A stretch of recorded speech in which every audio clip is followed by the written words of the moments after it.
Lahat ho tayo gustong kumita. Tama ba ako? Lahat ng mga Pilipino gustong kumita eh. Lahat tayo gustong kumita na mabilisan. Tama ba ako? So ngayon sa panahon ngayon sa hirap ng buhay, lahat ho tayo gustong kumita. Tama. Papakita ko sa inyo kung paano tayo kikita ng mabilis dito sa M-Global. So ngayon, kaso nga lang, depende sa laman ng bulsa mo. Pero dito, unahan na kita, pag gusto mong karirin ang M-Global, dapat medyo malaki rin ilalabas mo. Tama? Paano yung buhay? Paano yung ano na yan? Ito ho. Natandaan mo yung isang account? Ang isang account ho, 7,980. Yun po yung halaga ng isang account.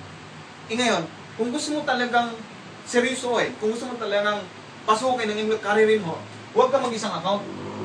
Bayaran niyo po yung 7 account. Ito ho.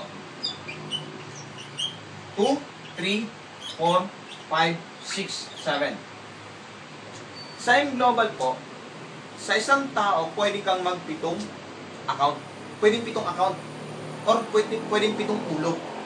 Ngayon, ang maganda nito, ang isang account, 7,980. Pag binayaran mo itong 7 account na to, na nakapangalan lang sa'yo, times 7 din to. Ang halaga ho, 55,860. Yan po yung i-invest nyo. Yan po yung maging investment nyo po dito. Pag gusto nyo kumita ng mabilis. Tanong, anong negosyo pasukin mo sa halagang yan? Pwedeng ipautang mo, tama ba? Kaso kaawin mo sarili mong pera. Pwedeng sari-saris to. Kaso walang utangin, may kumparit, may kumari lang. Tama? Pero ang pinakamaganda ko dito, ito yung in-invest mo. Kikita ka kagad, minuto lang, babalik sa'yo yung 10,500. Di ba maganda? So ngayon, paano ko ba kinita yung 10,500 na yung buhay? Paano ba? Dito ho, di ba ito to? May 500 ka dito, 500 plus 1,500. Hindi may 2,500 ka na. Ikaw pa rin to. May 500 dito, 500 plus 1,500, 2,500 ulit. Ikaw pa rin to. 500 plus 1,500, 2,500 ulit. Ngayon may dalawa dito. O 1,500, 1,500 plus 3,000. Ngayon pag itututal ho natin lahat to, 10,500. Hindi ka pa nag-start. Hindi mo pa inumpisahan yung business.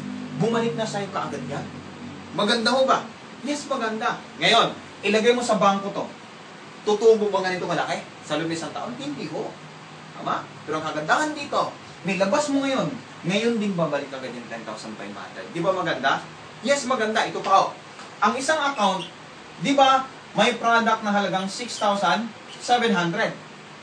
Ito binayaran niyo po. Di pitong 6,700 din. Yes. Nasa 45,000 na worth of product bumalik sa'yo. Unahan ko na ho kayo. Sabi ko nga kanina, huwag mong ibenta yung product. Ipagamit mo sa pamilya mo. Kasi para sa akin ho, mahalaga yung kalusugan ng pamilya ko. Kaya hindi ko mabenta din yan. Ginamit ko ho. Tama? Yan pinaka-importante ho. Sa panahon ngayon, grabe, habang sumasarap yung kinakain natin, umiiksi naman yung buhay natin. Tama ba ako? Oo. Kaya gamitin natin yung supplement. Food supplement na nakakatulong sa katawan natin. Tama? Ngayon, dito halos bawi na, dalawa pa lang, bawi na. Ngayon, ang isang account, may isang scholar. Ito binayaran mo. 7 scholar din po. 7 scholar. 7 rin po pwede mong paaralin. Tanuhin ko po kayo, kaya mo bang magpaaral ng 7 bata dahil sa perang to? Hindi ho. Hindi mo kaya magpa-graduate ng 7 bata dahil sa perang to. Pero dahil sa perang to, lahat ng to, nasa iyo na. Maganda ho ba? Yes. Ngayon, mayroon ka pang 7 free medical check-up. Plus, mayroon ka pang 200,000 accident insurance. Ngayon, dito ho sa 200,000, karamihan kasi ng tanong ng iba, ito binayaran ko, dapat itong 200 din. Hindi ho. Hindi naman tayo malapusa. Hindi malapusa yung buhay natin, isa na buhay natin. Tama? Kasi ito, nakapangalan lang sa isang tao. Ulitin ko, nakapangalan lang sa isang tao to, kaya isang 200 lang. Malinaw. Okay. Bibi nga pa ng 10,000 medical reimbursement. Isa lang din. So ma'am, sir, ito yung nilabas nyo. Ito na ho yung bumalik sa inyo. Bawi, oh. Bawi. Bawi, ho. Hindi ka pa nag-start.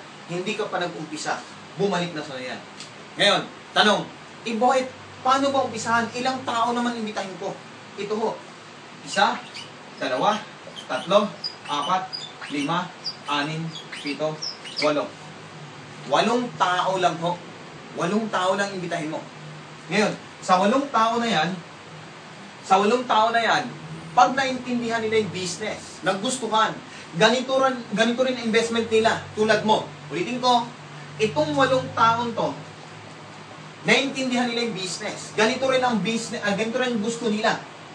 Ganito rin gustong investment nila. Sa 8 taon na to, ang kikitain mo, 126,000. Ulitin ko ho. Sa 8 taon na to, pag ganito rin investment nila, 126,000 ang pwede mong sitain. Ngayon, paano kung after 3 months, ganito mo after 3 months, nailagay mo 8 taon to. After 3 months, mayroong ganito. Pwede na ba sa'yo? Ngayon to, ganito po. Paano kung after 2 months, nailagay mo 8 taon to, after 2 months, mayroong ganito. Pwede na ba sa'yo? Pwede na po. Tama? Yun yung kagandahan dito. Ngayon, Boyet, hindi lang naman 8 yung kaibigan ko. Paano kung 15? 15 ang napajoin ko. Higit ba dito kikitain ko? Yes. Ha? Ngayon, anong gagawin natin sa 8 tao? Tulungan lang din natin itong mga to na makahanap silang tingwa 8 tao din. Ulitin ko ho, tulungan din natin sila na makahanap rin silang tingwa 8 tao. Itanong, paano kung itong 8 tao na to, itong 8 tao, kumuha ng tingwa 8 tao na ganito rin investment, 1 million ka na. Pwede na ho ba? Ulitin ko, pag itong 8 tao na to, yung first level mo, nakakuha ng tigwa 8 tao na ganito rin investment, ikaw to, 1 million ka na. Pwede na ho ba? Ma'am, sir, hindi mo tandaan niyo po, hindi niyo po tatrabahoy ng 1 taon, hindi niyo po tatrabahoy ng 2 taon para kitain yung 1 million. Pag masipag ka, pwedeng kitain ng buwan lang yung 1 million. Depende sa'yo. Tama? Maganda ho ba? Yes, napakaganda ho. Ito yung magandang sistema. Sabi ko nga kanina, ba't pupunta ka sa times 1 na kitaan kung may times 7 naman? Tama ba ako? Ba't ka maglalakad kung pwede ka namang sumakay? Tama? Kung gusto mong bigyan ng magandang kinabukasan pamilya mo, times 7 na. Tama? Tama ba ako? Totoo. Kasi ito, papasukin mo na nga lang ang in global, karirin mo na. Mag times 7 ka na. Tama? Totoo. Malit lang po na halaga yan. Alam mo bakit ako nung nag-abroad ako? Nung nag-abroad po ako, higit dyan nilabas ko. Wala rin nangyayari. Samantalang dito, ito nilabas ko. Ngayon, 2 years and 6 months pa lang ako. Pero grabe. First 3 months, 3 months and a half, nakabili akong brand new sasakyan. Ngayon ho, pag kayo ho, makapaglabas ng brand new sasakyan, masaya po ba kayo? Ako hindi ho masaya. Kung kayo masaya, ako hindi. Napatuloy yung ako. Bakit ho? Kung buhay pa sana yung nanay ko, siya unang makasakay sa brand new sasakyan. Bakit? Natili sa isipan ko, walang nanay ko, wala ko sa ibabaw ng mundo ko. Di ba masarap pag buhay yung pangarap at sa buhay yung kompleto yung pamilya? Kung ikaw ngayon, may nanay, tatay pa, huwag mong hayaan na makuha yung gusto mo sa buhay na wala na sila. Tama? At huwag mong ubusin yung buhay mo sa abroad. Huwag mong ubusin yung buhay mo sa employment. Magnegosyo ka. Tama? Kaya isa lang gusto natin sa buhay. Magkaroon ng time freedom at saka financial freedom. Tama ba ako? Tama?